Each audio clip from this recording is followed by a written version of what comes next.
Good morning mga mas, tayo nga sa Baliwag, Bulacan. Papakita ko sa inyo mga manok dito sa Baliwag.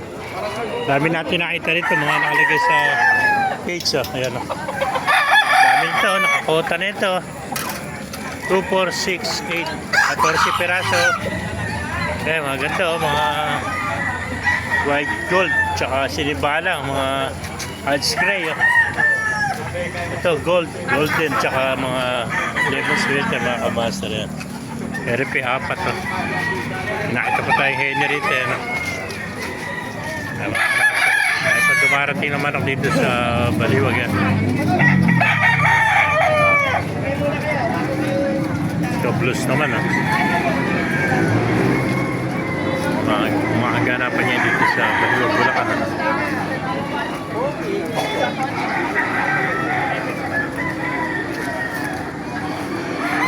Master, pakipala lang pa siya natin dito para maraming makapalipapuhin po tayo natin.